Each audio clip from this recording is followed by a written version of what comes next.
Hey, how you going there, peeps? Phil here from MTG Kiwi Philosophy here, bringing you yet another deck tech. M19's out and it's time for some fresh flavors. So here we go. This is my blue-black ultimate win condition, Lilliana's Ultimate Demons. Catch you on the flip side.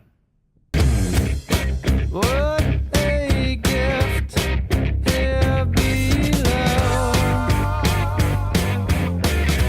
but no one knows.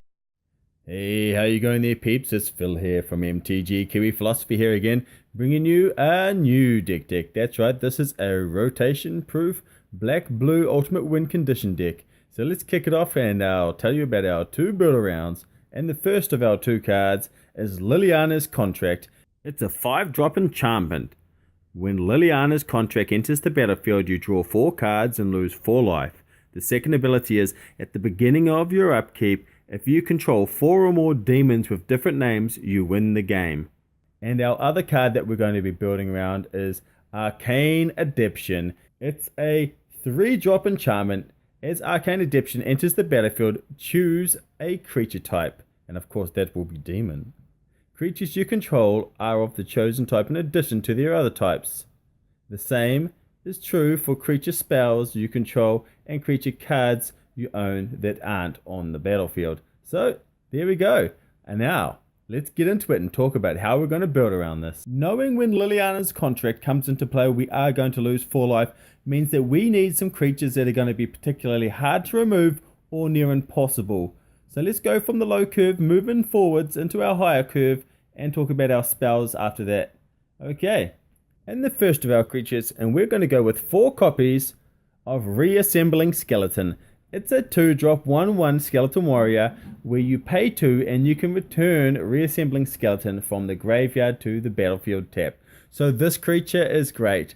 We can get the Arcane Adaption out, it becomes a demon, and it's incredibly hard to remove it. Not only that, we can return it from the graveyard to the battlefield basically at the end of our opponent's end step as well. So we're always going to be able to make sure that we have it there at the beginning of our upkeep to have our ultimate win condition. Alright, let's move on to our next creature, and we're going to go with 4 copies of Drudge Sentinel. Now the Drudge Sentinel is a 2/1 skeleton warrior that we can pay 3 and tap it, and it gains indestructible to the end of the turn. Well, once again, this is going to be very difficult to remove. It's going to help us ramp to those 4 demons we need to get our ulti win condition. Alright, let's move on to our next creature, and we're going to go with 4 copies of Amaranthine Wall. It's a 4-drop 0/6 wall that has Defender, of course. Pay 2, and the Amaranthine Wall gains indestructible till the end of the turn. Once again, perfect for us. Hard to remove, very good for our conditions. Alright, let's move on to the next creature, and that is 4 copies of Cold Water Snapper. This 6-drop 4/5 turtle has hexproof, so it's pretty good for us. It's not impossible to remove, but it does have hexproof, so it means we just have to be cautious about our combat, that's all. Alright, well that's all of our creatures. Let's move on to our spells and we'll see what we got. We're going to look at our removal spells now, and the first of our 2 removal spells is 4 copies of Essence Scatter.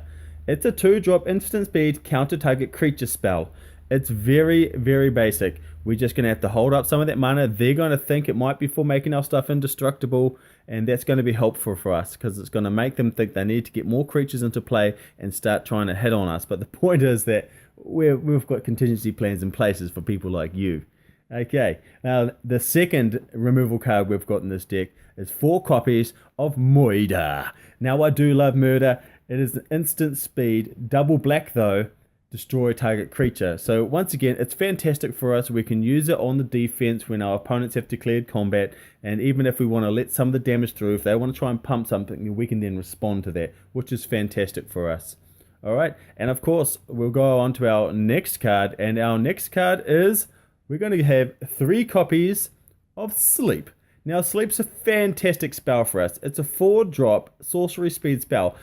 Tap all target players' creatures, and those creatures don't untap during their player's next untap phase, which is fantastic for us getting to Lilliana's ulti, because they'll be wanting to untap as much as possible to get that damage in, but being able to stall them for 2 turns and helping us get to that ulti is going to be fantastic for us.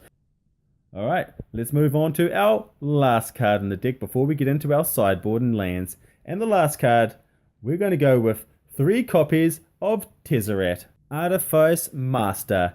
It's a 5-drop, 5 loyalty planeswalker. The +1, we can create Thopters, which is going to be fantastic for our Lilliana. It's another creature type. We can 0 ability, so if we control 3 artifacts, so if we can control 3 Thopters, we get to draw 2 cards instead of 1. And of course the ulti is we can get an emblem where at the beginning of our end step, we can search our library and put a permanent onto the battlefield and then shuffle our library, which is fantastic. Okay, well, let's talk about our lands now. 10 islands, 10 swamps, and 4 drowned catacombs. Alright, well let's move on to our sideboard. The first couple cards I want to stick in the sideboard is just to solidify things a little bit more, and that's to have an extra copy of Arcane Adaption and also an extra copy of Liliana's Contract, just to make sure that we're going to be able to get that consistency if we're struggling to get that with only 3 of each in our decks. Our next card in our sideboard is also going to be an extra copy of Sleep, because Sleep is such a powerful card with the combination of this. It's really good for us. And we want to make sure that we can tap our opponent's creatures down to stall to get to our ulti. And the next card in our sideboard is 4 copies of Syncopate. Once again, we want to be able to have some counter spells. So they've got something that wants to exile maybe some of our indestructible creatures. We need to be able to protect them in a way that we can cast a spell at any point in the game. So if we get a Syncopate early and we don't have something to maybe remove this permanent, whether it be an enchantment or an artifact, Syncopate's going to help with that. Okay, and we're going to move on to our next card. And of course, our next card is, I want to go with 3 copies of Death Baron. Now the reason I have Death Baron in there is because we've got some indestructible or reoccurring skeletons in here, which means that we can essentially give those creatures death touch, and it's going to help us remove creatures from the board, which means that our opponent has to start thinking twice about attacking, because we end up just blocking, removing some of their creatures, and then our creatures don't die.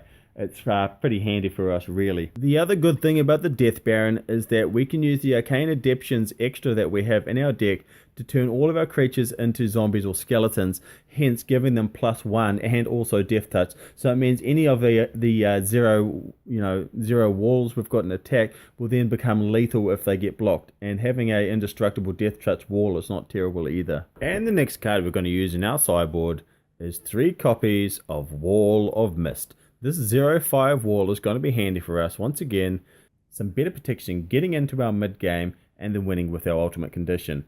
That's the best thing about it. And of course, if we have the Death Band in play, it's yet another wall that can then become lethal when it blocks. It's not indestructible hexproof, so it can be removed. So this one is a little bit more tricky. And the last card we're going to go with is 2 copies of Chaos Wand. Now the Chaos Wand is fantastic. It's a 3-drop artifact that costs 4 to activate, but when we tap it, target opponent exiles cards from the top of their library until they exile an instant or sorcery card, and we may cast it without paying its mana cost, and then put the rest of the exiled cards back in their library at the bottom in a random order. So the fantastic thing about Chaos Wand is it's helping us find a removal card or anything that our opponent's going to try and use against us to then use against them. And the best thing about it that I like about the Chaos Wand, it's renewable energy. Fantastic. And also, the Chaos Wand is going to help us get to Tezzeret's second ability, where if we have 3 artifacts, then we're going to be able to draw 2 cards instead of 1. So we've got the Thopters, the Amaranthine Wall, and the Chaos Wand, which is all really helpful for that. Okay, well that's it. Hope you guys have enjoyed this. I'm Phil from MTG Kiwi Philosophy.